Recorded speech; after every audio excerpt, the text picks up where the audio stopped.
मेरी आज की ये स्टोरी एक बहुत बड़ा लेसन थी, ना सिर्फ एक पूरे देश के लिए बल्कि जिसने उसको स्टडी किया उन सब के लिए भी। और आज आपके लिए भी ये वीडियो एक लेसन बनने वाली है कि कैसे कुछ चीजें होते हुए भी सामने प्रूव नहीं की जा सकती और कैसे जो लोग हमारे आसपास रहते हैं हमारे अपने बनने की कोशिश करते हैं, लेकिन असल में उनके अंदर क्या होता है। ये केस कुछ ऐसा था जिसमें देश की दो सबसे बड़ी कोर्ट्स आपस में लड़ पड़ी। उन्होंने एक दूसरे के डिसीजंस को रिवर्ट कर दिया। बट जो इसके अंदर हुआ उसमें मैं आपके पॉइंट ऑफ व्यू को जानना चाहूंगा कि आखिर आपको क्या लगता है कि यहाँ क्या हुआ होगा। उससे पहले ये केस क्योंकि साउथ कोरिया से था और आपको पता है कि जर्मनी या फिर साउथ कोरिया या फिर ऐसे ही और भी कुछ देश हैं जहां अगर कुछ कांड होता है तो उससे रिलेटेड विक्टिम्स या फिर कल्प्रिट्स की पिक्स सामने कभी नहीं आती, उनकी पहचान हमेशा गोपनीय रखी जाती है। और ऐसा ही यहाँ पर भी, यहाँ पिक्स वगैरह कुछ है नहीं इससे रिलेटेड, लेकिन ये स्टोरी सच में बहुत ज़्यादा अनबिलीवेबल। और ऐसा ही एक अनबिलीवेबल काम आप लोग भी कर रहे हैं। इतनी ठंड हो चुकी है, ये लाइक बटन ठंड से तड़प तड़प कर अपनी जान देने को तैयार बैठा है, तो क्यों ना आप इसको अपने अंगूठे की रजाई ओढ़ा दें, साथ ही सब्सक्राइब बटन को भी कवर कर दें, कमेंट्स में पिक में लिख दें। Let's dive in.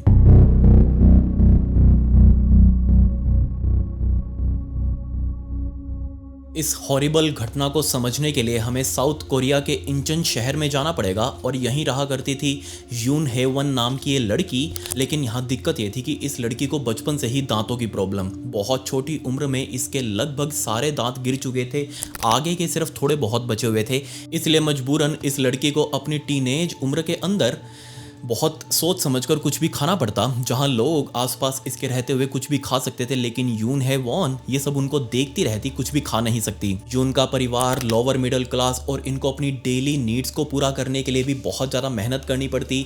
लगभग ना के बराबर ही इनकी वो बेसिक नीड्स पूरी हो पा रही थी। इसलिए यून ने आसपास के हॉस्पिटल्स के अंदर ट्राई किया कि कहीं से उसकी दांतों की प्रॉब्लम ठीक हो जाए, कहीं से उसको नया जबड़ा लगाया जा सके और वो इसकी केयर कर सके। लेकिन इस नए जबड़े को लगाने के चक्कर में तकरीबन 200 मिलियन वॉन लगभग इतना खर्चा आ रहा था और ये कहीं से भी अफोर्डेबल नहीं था यून के परिवार के लिए। मजबूरन यून को अपने गिरते हुए दांत के साथ रहना पड़ रहा। अब हालात तो यहाँ तक आ चुके थे कि सिर्फ उसके दो आगे वाले ऊपर वाले दांत और दो नीचे वाले सिर्फ 4 दांत ही पूरे जबड़े में बचे हुए थे। इसलिए यून ने खुद को बहुत ज़्यादा सेल्फ कॉन्शियस बनाया। लेकिन सोच कर देखिए, 20 साल की उम्र में यून के दांत 90 साल की किसी बूढ़ी औरत की तरह बन चुके थे। वो बहुत सोच समझ कर कुछ भी खाना खा पाती। उसने जितने भी अपने दोस्त बनाए, वो कभी भी किसी पार्टी के अंदर जाती तो वो सभी हार्ड फूड वगैरह खाते, स्नैक्स वगैरह खाते, फास्ट फूड वगैरह खाते। बट यून उन सब के साइड में बैठी रहती, उन सबको खाते हुए देखती रहती। उसके सिर्फ आगे के 4 दांत फंक्शनल थे, उसके अलावा वो कुछ भी चबा ही नहीं सकती। बट टाइम आ चुका था सन 2009 का, जब यून को फाइनली एक किम नाम का लड़का मिला। इन दोनों के बीच में लव एट फर्स्ट साइट वाला सीन था। जैसे दोनों ने एक दूसरे को देखा, बहुत जल्दी एक दूसरे को डेट करना शुरू कर दिया। यून किम के लिए सब कुछ करना चाहती थी, उसके साथ अपनी फैमिली एक्सपेक्ट कर रही थी। अब बेशक यून तो अपना 100% दे रही थी, लेकिन किम ये एक अलग ही लेवल की बीमारी। ना तो इसके पास कोई जॉब, ना ही स्टडी इनकम, ना ही इसके पास खुद का कुछ घर, लेकिन वो फिर भी यून को ऐसे कुछ सपने दिखा चुका था कि यून उसके लिए पागल हो चुकी थी। लेकिन यून को ये नहीं पता था कि किम ना सिर्फ यून यानी कि उसको डेट कर रहा है, बल्कि उसके साथ 2 और लड़कियों को एक साथ डेट कर रहा है, यानी कि टोटल 3 गर्लफ्रेंड्स उसकी। वो ट्रिपल लाइफ जी रहा था इन तीनों लड़कियों के सामने। बट फरवरी 2010 के आसपास का टाइम आ चुका था और फाइनली अब यून को पता लगा कि नहीं, किम उसके टाइप का नहीं है और उसका भंडा फूट चुका है यून के सामने। यून को पता लग चुका था कि वो उसके साथ साथ और भी लड़कियों को डेट कर रहा है और के साथ भी रिलेशनशिप के अंदर है। और ये बात सीधा यून ने जाकर किम के सामने कन्फ्रंट करी और सीधे तौर पर ब्रेकअप कर लिया। डीप डाउन यून अंदर से बहुत ज़्यादा टूट चुकी थी, क्योंकि उसके पास्ट रिलेशनशिप्स भी कुछ खास अच्छे नहीं रहे थे। उसके लुक्स की वजह से, उसके दांतों की वजह से कोई भी लड़का उसके पास आना नहीं चाह रहा था। लेकिन किम ने फाइनली उसको कुछ होप दिखाई थी और यून को उसकी बातों के ऊपर विश्वास भी हो चुका था। लेकिन अब आप सोच कर देखिए, 2010 फरवरी में जब यून को सब कुछ पता चला तो उसके ऊपर क्या बीती होगी। किम ने भी इस ब्रेकअप को एक्सेप्ट कर लिया, लेकिन 2 महीने तक इनका ऑन एंड ऑफ रहा। आने वाले 2 महीने तक, मतलब कि अप्रैल 2010 तक ये कभी एक दूसरे से बातें कर लेते। किम अपनी सफाई में आगे एक्सप्लेनेशन करता रहता कि मैं खुद को सुधारूंगा, अब किसी से और कभी बात नहीं करूंगा, सिर्फ तुम्हारे लिए अपनी जिंदगी जीऊंगा। ये सब बातें करके किम यून को वापस अपने पास लाना चाह रहा था। 18 अप्रैल 2010 का दिन आया और इस दिन सुबह सुबह यून जैसे ही उठी, उसने अपना मोबाइल साइड में देखा कि उसके अंदर 3-4 टेक्स्ट मैसेजेस पड़े हैं और और जैसे यून ने उन मैसेजेस को खोला तो ये सारे मैसेज किम की तरफ से आए थे। वो रिक्वेस्ट कर रहा था यून से कि आज का दिन मैं तुम्हारे साथ स्पेंड करना चाहता हूँ, हम दोनों इस रिश्ते को दोबारा से स्टार्ट करना चाहते हैं, तो प्लीज़ आप मेरी रिक्वेस्ट एक्सेप्ट करो और आज मुझसे मिलो। अब जैसे ये मैसेजेस यून ने देखे तो कहीं ना कहीं यून के मन में किम के लिए अभी भी प्यार मौजूद था। उसने तुरंत हाँ कर दिया कि हाँ चलो ठीक है, मिलते हैं, देखते हैं आगे हम क्या कर सकते हैं। सो जल्दी ही तैयार होकर यून अपने घर से बाहर निकली, किम के पास गई। किम और यून दोनों पास ही के एक रेस्टोरेंट के अंदर गए, वहाँ इन्होंने खाना पीना किया। पूरा दिन ये एक दूसरे के साथ घूमे और अब शाम ढलने वाली थी, इसलिए इनको शाम का जुगाड़ भी करना था क्योंकि ये आज की रात दोनों एक साथ रहने वाले थे। इन लोगों ने होटल के अंदर चेक इन किया और उसी होटल के अंदर रात को बैठकर पहले तो उसका जो बार था उस बार के अंदर बहुत भयंकर दारू पी, ना सिर्फ दारू बल्कि बियर मिक्स कर करके पी। और यहाँ ये दोनों गेम खेल रहे थे कि मतलब कुछ ट्रूथ एंड डेयर टाइप, जो भी हारेगा वो और ज़्यादा दारू पिएगा। इनफैक्ट यून तो बहुत ज़्यादा नशे में हो चुकी थी। 19 तारीख की सुबह होने वाली थी। फाइनली ये लोग अब सोचा कि क्यों ना अपने रूम के अंदर चले, वहां जाकर आगे दारू का प्रोग्राम कंटिन्यू करें। रात के तकरीबन 2:30 बज चुके थे। अब इन लोगों के पास दारू तो और ज़्यादा पड़ी थी, लेकिन इनका स्नैक्स वगैरह जो चकना वगैरह था वो ख़त्म हो चुका था। तो इसीलिए किम ने यून से पूछा कि अगर तुम्हें और दारू पीनी हो तो मैं और ज़्यादा स्नैक्स जाकर बाहर से लेकर आता हूँ। बट यून ने इस पॉइंट पर कहा था कि इसी होटल में कुछ मिल जाएगा, वहीं से कुछ ले लो। लेकिन किम ने कहा कि चलो कोई बात नहीं, मैं बाहर जाकर देखता हूँ, कुछ मिलता है तो मैं लेकर आता हूँ। किम उस रूम से बाहर निकला, बाहर की तरफ गया, होटल से बाहर निकला और पास ही में एक 24x7 ग्रोसरी स्टोर खुला हुआ था। उस स्टोर के अंदर जाकर इसने स्पेशली ऑक्टोपस मांगा। अब उसने 1-2 नहीं बल्कि 4 ऑक्टोपस मांगे उस ग्रोसरी स्टोर से, और तभी वो वेंडर उन 4 ऑक्टोपस को निकाल कर टेबल पर लेकर आया और उसकी कटिंग शुरू करी। लेकिन किम ने स्पेसिफिकली उस वेंडर को कहा कि 2 ऑक्टोपस की तो कटिंग कर दीजिए, लेकिन 2 इनको ऐसे ही साबुत छोड़ दीजिएगा, मैं इनको ऐसे ही लेकर जाऊंगा। लेकिन जैसे ये बात उस वेंडर ने सुनी वो हैरान, क्योंकि आमतौर पर लोग यहाँ पर आते हैं ऑक्टोपस को कटवा कर लेकर जाते हैं। कोई भी आज तक ऐसा कस्टमर नहीं आया था जो साबुत का साबुत ऑक्टोपस अपने साथ लेकर जाना चाहता हो, क्योंकि इनको काटने की एक स्पेसिफिक ट्रिक होती है जो प्रोफेशनल शेफ ही काट सकते हैं उसको तरीके से। लेकिन ये किम तो कोई शेफ लग नहीं रहा था, लेकिन फिर भी उसने कहा कि 2 ऑक्टोपस पूरे साबुत पैक कर दीजिएगा, जबकि 2 काट दीजिएगा। फिर उस दुकान वाले ने जैसा किम ने कहा वैसा ही किया। 2 बड़े बड़ी थैलियों के अंदर उसने पहले समुद्री पानी डाला, उसके अंदर दोनों अलग अलग थैलियों के अंदर दोनों ऑक्टोपस डाले और बाकी जो कटे हुए ऑक्टोपस थे उनको एक सेपरेट थैली के अंदर पैक करके किम के हाथ में दे दिया। किम ने अलग से बियर के कैंस वगैरह खरीदे और सारा सामान पैक करवा के वापस अपने होटल में जा चुका था। जाकर उसने यून के सामने सारी थैलियाँ खोली और दोनों ने अगेन बियर और दारू पीना शुरू कर दिया। अभी रात के तकरीबन 3 बजे थे, लेकिन तकरीबन सवा घंटे बाद सुबह 4:20 पर एक बहुत ही अजीब सी कॉल इस किम ने होटल रिसेप्शनिस्ट को करी और उसने बहुत ही हड़बड़ाहट में कहा कि प्लीज़ जल्दी से पैरामेडिक्स को फ़ोन करिए, 119 पर फ़ोन करिए, वहाँ का इमरजेंसी नंबर है 119 को फ़ोन करिए। मेरी जो गर्लफ्रेंड है यून, ये सांस नहीं ले पा रही। अब जैसी ये बात होटल रिसेप्शनिस्ट वालों ने सुनी, उनको भी समझ नहीं आया कि ऐसा क्या हो सकता है। उन्होंने पूछा भी कि क्या हुआ है, लेकिन किम ने उस टाइम पर कुछ भी बताने से मना कर दिया। उसने कहा कि जस्ट आप प्लीज़ पैरामेडिक्स को फ़ोन कर दीजिएगा। तुरंत वो फ़ोन कट करके होटल रिसेप्शनिस्ट वालों ने 119 डायल किया, पैरामेडिक्स को अलग से बुलाया। पुलिस वालों से पहले पैरामेडिक्स के लोग इस होटल के अंदर पहुंच चुके थे। तुरंत होटल का स्टाफ उनको 7th फ्लोर पर उस कमरे के अंदर लेकर गया और जैसे ही वो कमरे का दरवाजा खुला, अंदर पैरामेडिक्स वाले देखकर हैरान, क्योंकि सीन बहुत ही अजीब सा था। यून बेड से नीचे गिरी हुई थी, मतलब कि लटक रही थी, मुंह उसका नीचे फर्श के ऊपर, लेकिन पैर उसके अभी भी बेड के ऊपर। ये बहुत ही वियर्ड सी पोजीशन थी। आमतौर पर ऐसा नहीं देखा जाता, क्योंकि सोच कर देखिए, जिसका दम घुट रहा हो, जिसको सांस नहीं आ रही हो, वो अपने वॉयलेंस के स्ट्रगल के मार्क्स दिखाएगा। वो इधर उधर छटपटाएगा, हाथ पैर मारेगा, सांस लेने की कोशिश करेगा, चीज़ों के साथ तोड़फोड़ करेगा, क्योंकि वो तड़प रहा है सांस के लिए। लेकिन यहाँ ऐसे कोई भी स्ट्रगल के निशान नहीं थे। पैरामेडिक्स वालों ने तुरंत यून को उठाया, उसको नीचे फर्श के ऊपर लेटाया और उसको तुरंत CPR देने लगे, किसी तरीके से वो रिवाइव हो सके। अभी भी वो गहरी बेहोशी के अंदर थी, वो मरी नहीं थी, उसकी सांसें चल रही थी। सांस तो क्या चल रही थी, उसकी नब्ज चल रही थी, थोड़ी बहुत हवा अभी भी उसके शरीर के अंदर जा पा रही थी। लेकिन दिक्कत यहाँ ये थी कि आसपास का सीन बहुत ही ज़्यादा क्लीन, नीट एंड क्लीन, ये सबसे ज़्यादा सस्पिशियस था। इसके अलावा पास ही में 2 थैलियाँ पड़ी हुई थी, जिसमें एक थैली तो ऊपर से बंद, जिसके अंदर जिंदा ऑक्टोपस अभी भी हिल डुल रहा था, जबकि दूसरी थैली के अंदर ऑक्टोपस के कटे हुए पीसेस पड़े हुए थे। इसके अलावा जो सबसे अजीब था वो था इन थैलियों के साइड में पड़ा हुआ एक तौलिया, पूरे तरीके से गीला, भीगा हुआ। इस गीले तौलिए का यहाँ पर क्या काम था? जबकि इस साइड में मौजूद पैरामेडिक्स वाले अभी यून को सीपीआर दे ही रहे थे कि किम वो हड़बड़ाहट में उठकर सीधा यून के पास आया जो कि नीचे लेटी हुई थी, और जहां वो पैरामेडिक्स वाले सीपीआर दे रहे थे उनके साइड में ही अपना हाथ रख के उसने भी पैरामेडिक्स वालों की तरह सीपीआर देना शुरू कर दिया। और ये बहुत ज़्यादा अजीब था क्योंकि एक ट्रेंड प्रोफेशनल पैरामेडिक्स का स्टाफ वो पहले से ही सीपीआर दे रहा था। ये इतना हड़बड़ाहट क्यों दिखा रहा है, ये किसी को समझ नहीं आया। बट अभी उस इनिशियल कॉल के तकरीबन 10 मिनट का टाइम बीत चुका था। तब यहाँ पर पुलिस वाले भी मौके पर पहुँच चुके थे, जिनके पास एम्बुलेंस भी थी। तुरंत यून को उन लोगों ने अपने साथ गोदी में उठाया और नीचे की तरफ लेकर भागे। तुरंत उसको एम्बुलेंस के अंदर लोड किया गया पास ही के हॉस्पिटल जाने के लिए। जबकि पीछे पीछे किम उसने अपनी गाड़ी स्टार्ट करी और सीधा यून की छोटी बहन को फ़ोन किया और सारी सिचुएशन बताई, और साथ में अपने भी छोटे भाई को फ़ोन किया और कहा कि यून के गले में एक बड़ा सारा ऑक्टोपस अटक गया है जिंदा, इसलिए उसकी सांस चौंक हो चुकी है, वो ठीक से सांस नहीं ले पा रही, वो बेहोशी की हालत में जा चुकी है और इसके लिए हम उसको उठाकर हॉस्पिटल जा रहे हैं। यून बहुत ज़्यादा क्रिटिकल कंडीशन में हॉस्पिटल पहुंची थी और जैसे ही डॉक्टर्स ने उसका टेस्ट लेने शुरू किए, सबसे पहले तो वो ठीक से सांस नहीं ले पा रही थी, और जब उसके मुंह के अंदर झांक कर देखा गया तो अंदर कुछ भी नहीं, अंदर कोई ऑक्टोपस नहीं था। लेकिन उसका बॉयफ्रेंड यानी कि किम वो बार बार बोल रहा था कि ऑक्टोपस उसके मुंह में फंस गया था। तब डॉक्टर्स ने किम को अपने पास बुलाया और पूछा कि ये सांस क्यों नहीं ले पा रही। तब उसने बताया कि जनाब ये पूरा का पूरा एक ऑक्टोपस निगल गई थी और वो जिंदा ऑक्टोपस जाकर उसके गले में कहीं फंस गया, उसी वजह से वो सांस नहीं ले पा रही थी। और तब मैंने उसका मुंह खोलकर वो ऑक्टोपस बाहर निकाला और उसके कुछ देर बाद पैरामेडिक्स वाले यहाँ पर आए थे।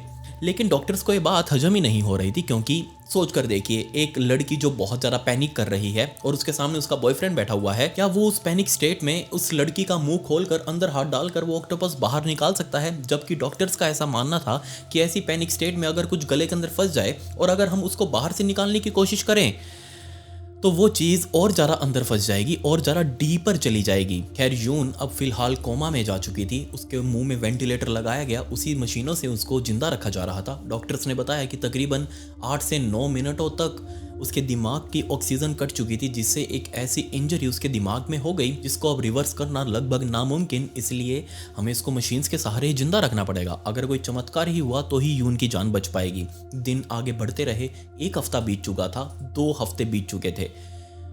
किम वो बार बार हॉस्पिटल में आता, यून के माता पिता से बात करता, उनके आगे अपना रोना धोना करता, बार बार दिखाता कि मुझे बहुत ज़्यादा दुख है यून के ऐसे हालात के लिए, मैं ही इसके जिम्मेदार हूँ, मैं माफ़ी मांगता हूँ आप सबसे। यून के माता पिता भी अब उसको क्या ही बोल सकते थे। बट वो यून से मिलने के लिए हॉस्पिटल में आ जा रहा था। यून के माता पिता को नहीं पता था कि वो हॉस्पिटल से बाहर जाकर आखिर करता क्या है। जी हाँ, ये जैसे ही यून से मिलने के बाद हॉस्पिटल से बाहर जाता, अगले दिन आता, इन बिटवीन इस 24 घंटे के बीच में वो अपनी दूसरी गर्लफ्रेंड से मिल रहा था। इनफैक्ट एक के साथ तो वो उस गर्लफ्रेंड के परिवार को लेकर हाइकिंग तक पर गया और उन सबको कहा कि मेरे पास अब बहुत जल्दी बहुत सारा पैसा आने वाला है।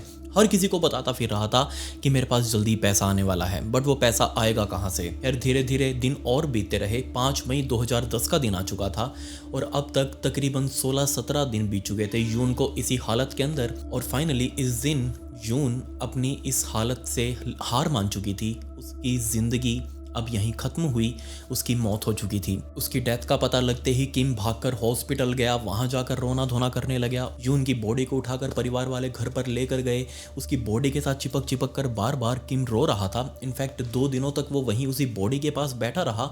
7 मई के दिन यून का अंतिम संस्कार भी कर दिया गया, उसको जलाकर उसकी राख नदी में बहा दी गई और पुलिस वालों के पास भी यून का डेथ सर्टिफिकेट पहुंच चुका था। और यहाँ पुलिस वालों ने ये केस ये कहकर बंद कर दिया कि ये एक एक्सीडेंटल डेथ है, इसमें किसी का कोई दोष नहीं, और ये केस यहीं पर अब क्लोज होता है। अभी अंतिम संस्कार करे 1 हफ्ता भी नहीं बीता था कि तभी यून के घर का दरवाजा खटका और जैसे ही यून की माँ ने दरवाजा खोला, सामने एक कुरियर बॉय खड़ा था।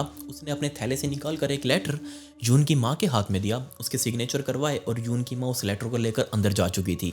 यून के पिता ने वो लेटर खोला और जैसे उसको पढ़ने लगे, लिटरली वो सारा कुछ जो अभी इनके साथ हाल ही के दिनों में हुआ था उसको देखने का इनका नज़रिया ही बदल गया। जी हाँ, ये एक लेटर नहीं बल्कि एक इंश्योरेंस पॉलिसी थी, वो भी यून की खुद की। जी हाँ, यून ने मरने से पहले अपने नाम 200 मिलियन वॉन की एक इंश्योरेंस पॉलिसी करवा रखी थी। सोच कर देखिए आप, एक लड़की जो कि पार्ट टाइम जॉब्स कर रही है, उसके पास कोई स्टडी इनकम नहीं है, उसकी हेल्थ वैसे ही ठीक नहीं रहती, लेकिन उसके पास इतना पैसा था कि वो एक अपनी इंश्योरेंस पॉलिसी करवा ले। यून के घर वालों ने उस इंश्योरेंस पॉलिसी की डिटेल्स को पढ़ना शुरू किया, लेकिन किसी के भी समझ में नहीं आ रहा था कि ऐसे हो कैसे सकता है। मैंने आपको पहले ही बताया कि यून का परिवार एक लोअर मिडिल क्लास फैमिली, उनको पता ही नहीं कि इंश्योरेंस जैसी भी कुछ चीज होती है। इनफैक्ट उनके पास कोई पैसे भी नहीं थे कि वो किसी का इंश्योरेंस करवा सके। परिवार में किसी का भी कोई इंश्योरेंस नहीं, तो यून का इंश्योरेंस कैसे हो गया। और इस पॉलिसी को पढ़ते पढ़ते वो और ज़्यादा शॉक इस बात पर हुए कि यून का बेनिफिशियरी, मतलब कि अगर यून को कुछ हो जाता है तो उसके बेनिफिशियरी यून के परिवार में से कोई भी नहीं, ना ही उसके माँ बाप, ना ही उसकी बहन, कोई भी नहीं, बल्कि यून का बेनिफिशियरी था उसका बॉयफ्रेंड किम खुद। और इनफैक्ट ये लेटर यून की फैमिली के पास इसलिए आया था क्योंकि इसका क्लेम भी फाइल हो चुका था 13 मई के दिन ही। सिर्फ 8 दिनों बाद जब उसकी डेथ हुई थी, यून की डेथ 5 मई को हुई, 13 मई के दिन इस इंश्योरेंस पॉलिसी का क्लेम भी फाइल हो चुका था।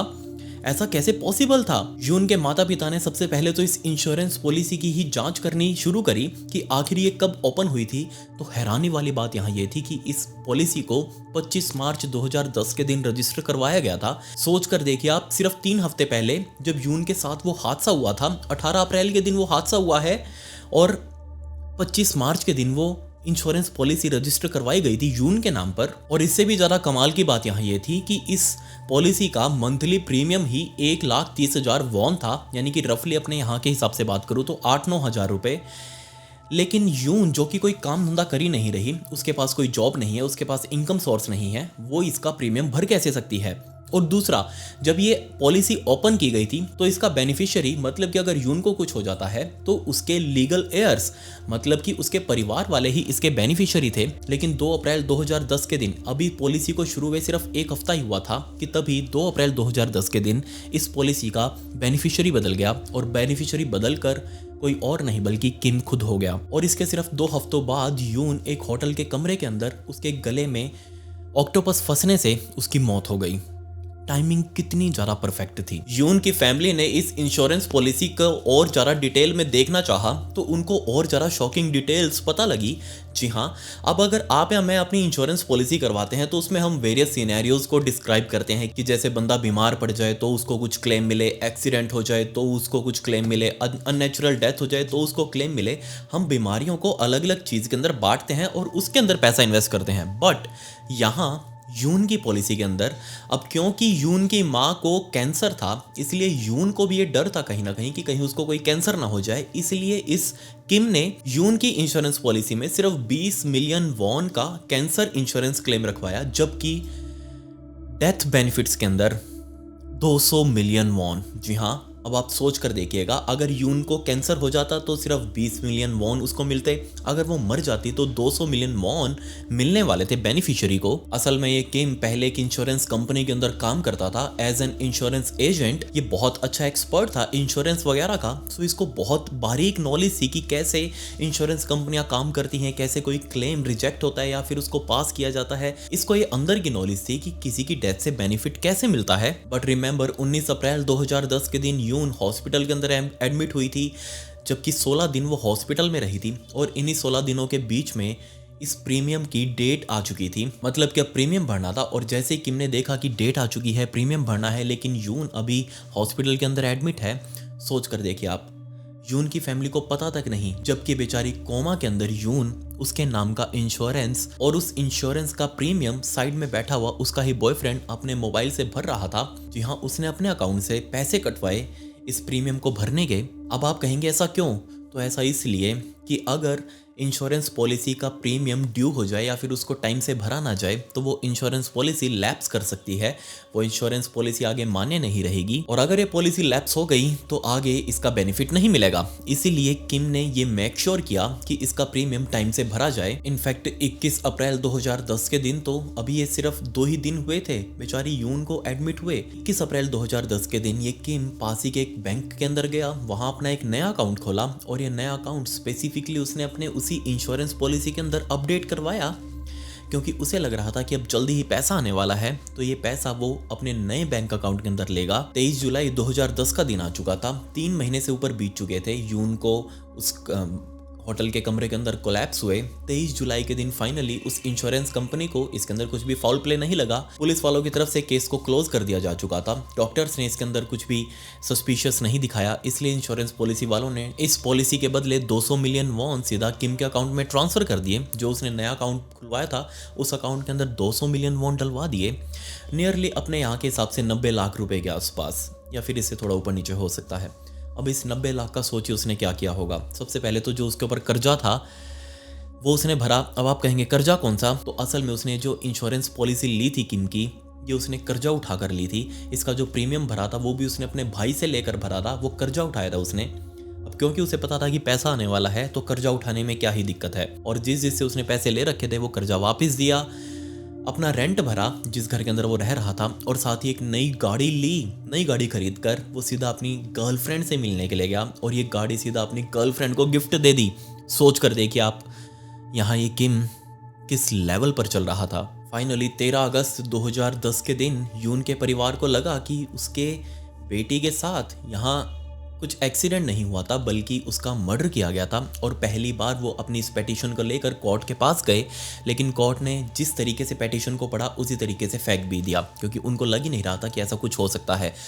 यून की फैमिली ने दोबारा से पेटिशन फाइल किया, लेकिन अगेन वो फाड़कर फेंक दिया गया।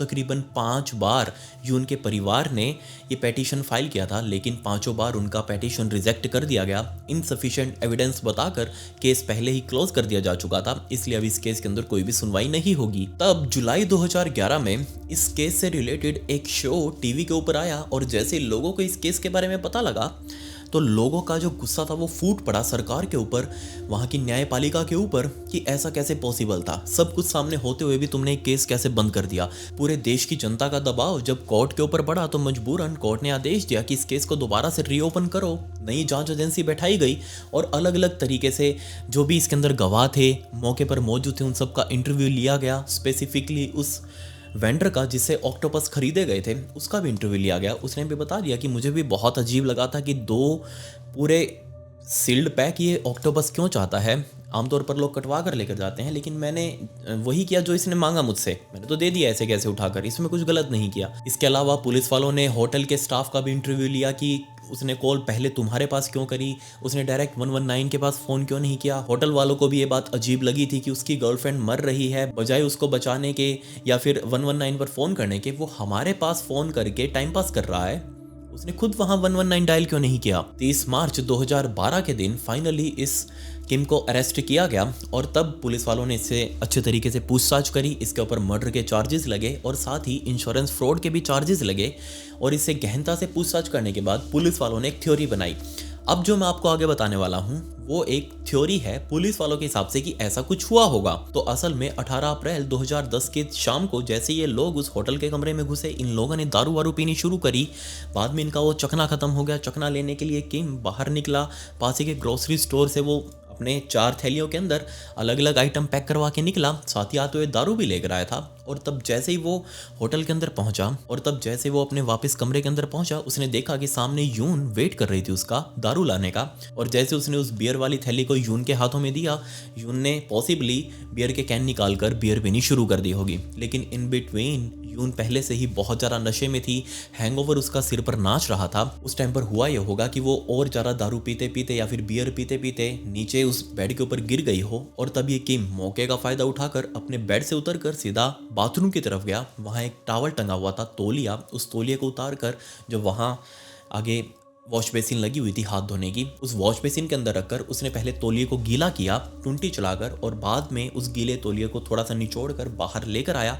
बेड पर उसने देखा कि यून पड़ी हुई है, उसके मुंह के ऊपर उसने वो गीला तौलिया रखा ताकि यून सफोकेट कर जाए, यहीं उसका दम घुट जाए। और कुछ मिनटों तक बहुत जोर से उसने यून के फेस को ऐसे ही तौलिए से दबा कर रखा। इतनी देर बहुत होती है किसी के भी दिमाग तक ऑक्सीजन की सप्लाई रोकने के लिए, और बिल्कुल ऐसा ही कुछ यहाँ भी हुआ। यून पहले से ही अनकॉन्शियस थी, उसको तो फाइट बैक करने के लिए भी मौका नहीं मिला, उसके पास कोई चांस नहीं था।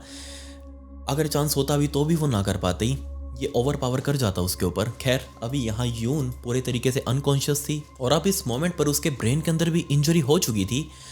अब जैसे ही इस किम ने नोटिस किया होगा कि ये यून पूरे तरीके से अनकॉन्शियस हो चुकी है, इसका दम घुट चुका है, अब क्यों ना इसको एक एक्सीडेंट बनाया जाए। तब उसने अपनी वही थैली जिसके अंदर वो ऑक्टोपस लेकर आया था, उस थैली से ऑक्टोपस को बाहर निकाला, जो उसके अंदर सी वाटर था उसको जाकर बाथरूम के अंदर फेंक कर आया। उस जिंदा ऑक्टोपस को सोच कर देखिए आप, उस जिंदा ऑक्टोपस को अपने हाथों में पकड़कर उसने नीचे लेटी हुई यून का मुंह खोला।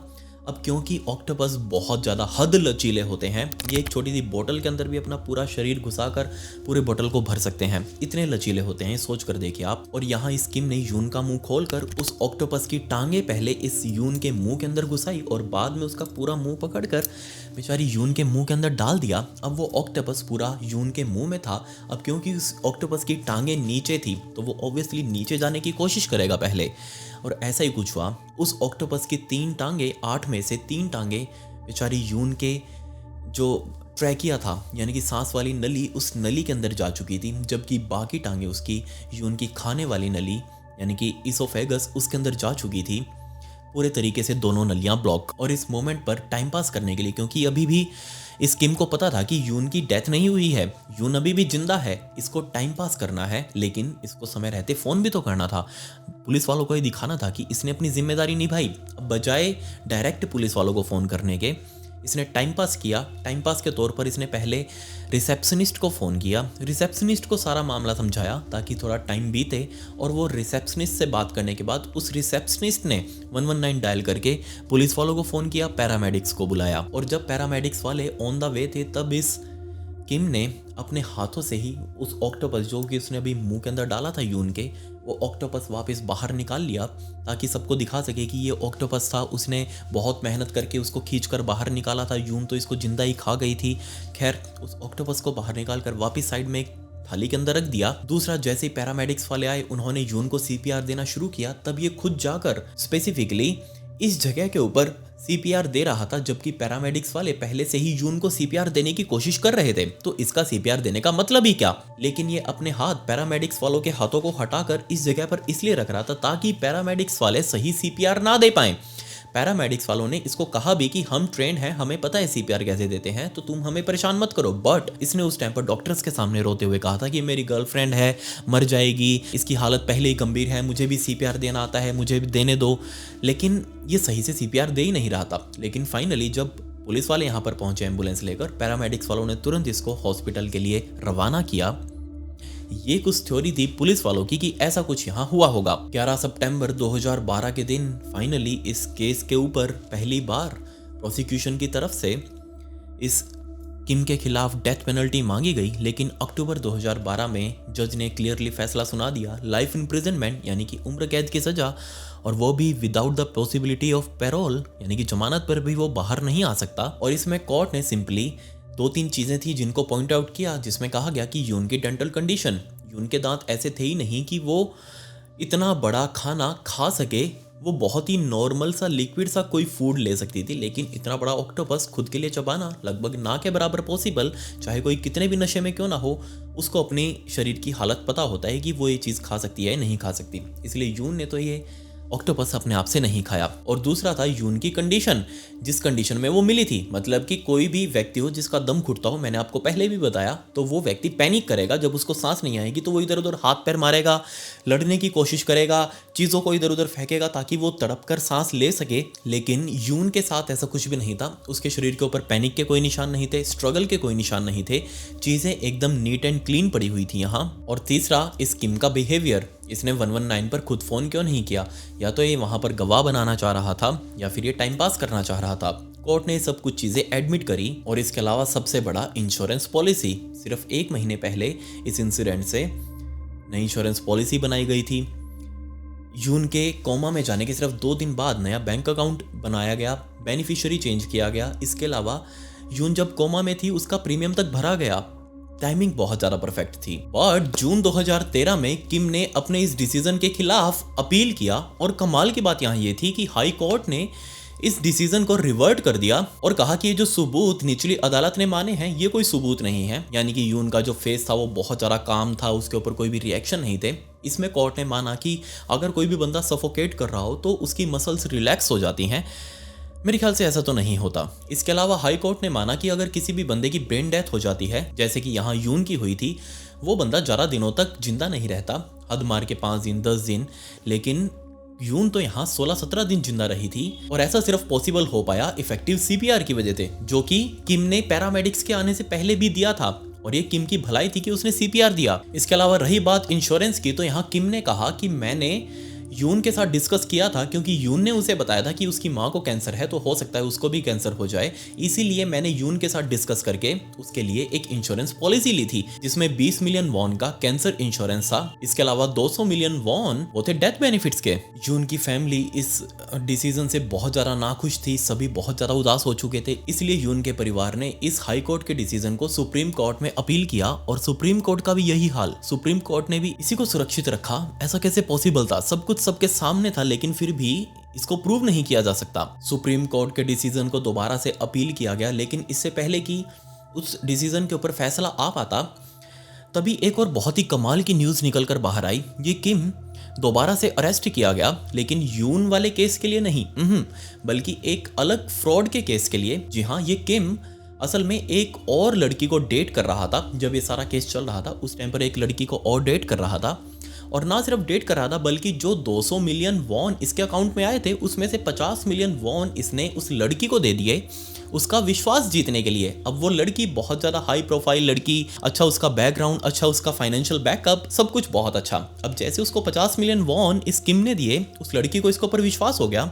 और ना सिर्फ इसने अपने 50 मिलियन वॉन वापस लिए बल्कि उस लड़की और लड़की की बहन का विश्वास जीत कर 157 मिलियन वॉन और लिए उनसे, अलग अलग स्कीम्स बताकर कि मैं यहाँ इन्वेस्ट कर दूंगा, वहां लगा दूंगा, इतने पैसे तुम्हारे डबल हो जाएंगे, ट्रिपल हो जाएंगे, ये सब लालच देकर इसने 157 मिलियन वॉन का उनके साथ फ्रॉड किया। और कमाल की बात यहाँ ये थी कि इस फ्रॉड के केस में इस किम को 18 महीने की सजा भी हुई। लेकिन जब पूरे देश को, साउथ कोरिया को पता चला कि ऐसा ऐसा कुछ हो रहा है, एक लड़का जिसने क्लियरली अपनी गर्लफ्रेंड का मर्डर किया हो लेकिन सबूत ना होने की वजह से वो ऐसे ही फ्री घूम रहा हो बाहर, ऐसा कैसे हो सकता है? न्यायपालिका क्या कर रही है? लेकिन आज ये केस पूरी तरीके से बंद है।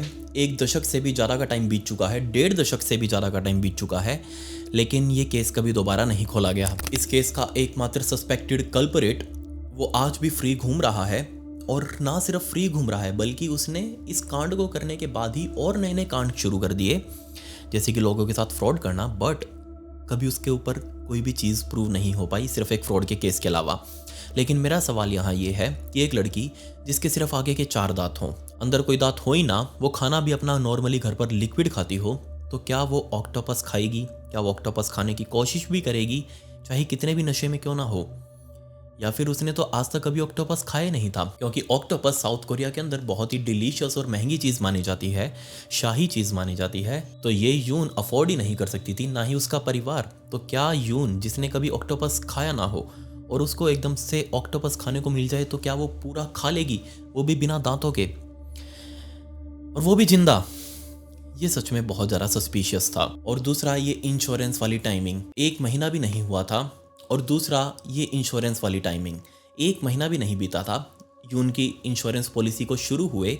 25 मार्च को शुरू हुई थी, 18 अप्रैल को कांड हो गया। यून के साथ इंसिडेंट होने से सिर्फ 1 हफ्ते पहले उसकी इंश्योरेंस पॉलिसी के अंदर बेनिफिशियरी का चेंज होना, उसके कोमा के अंदर जाने के बाद भी उसके प्रीमियम को पे करना था, तो कुछ ना कुछ गड़बड़ ही। लेकिन कभी वो चीज़ प्रूव नहीं हो पाई क्योंकि ये सब चीज़ें वहाँ लीगल थी जो वो कर रहा था। खैर, आप मुझे बताइए कि क्या आपने ऐसा कोई इंसिडेंट देखा हो अपने आसपास या फिर अपने शहर में कि जहाँ आपको पता हो कि इस क्रिमिनल ने कोई कांड किया है लेकिन फिर भी वो बाहर घूम रहा हो? ऐसे बहुत सारे केसेस हमारे भारत में भी हैं और मैं उन्हीं के ऊपर अब आगे आने वाली वीडियोस में बात भी करूँगा। कानून के अंदर लूप होल होने की वजह से मेन क्रिमिनल्स, मेन कल्परेट बाहर निकल जाते हैं क्योंकि वो चीज़ कभी प्रूव ही नहीं हो पाती। हम लोग ये भी आज तक कहते आए हैं कि क्राइम नेवर पेज, या फिर कानून के हाथों से कोई नहीं बच सकता, लेकिन ऐसे बहुत ही कम केसेस होते हैं जहां कानून के हाथ सही में पहुंच पाते हों। लूप होल्स ही इतने हैं कि कोई ना कोई कांड करके निकल ही जाएगा। खैर, आप मुझे बताइए कि आपने ऐसा कुछ देखा हो। अगर हाँ, तो उसके बारे में नीचे कमेंट सेक्शन में जरूर जिक्र करें, या फिर मेरे साथ अगर पर्सनली डिस्कस करना है तो ये मेरे इंस्टाग्राम आईडीज़ का लिंक आपको डिस्क्रिप्शन में भी मिल जाएगा। वहाँ आकर आप मुझे फॉलो कर लीजिएगा। वहीं पर आप मुझे पर्सनल मैसेजेस करके मुझसे बातें कर सकते हैं। मुझे आपसे बातें करना बहुत पसंद है, लिंक नीचे डिस्क्रिप्शन में है। खैर, पिछली वीडियो का शाउट आउट नाइम अख्तर को and comment pick me to get a shout out in next video. मिलते हैं अगली वीडियो में। ये वीडियो देखने के लिए धन्यवाद।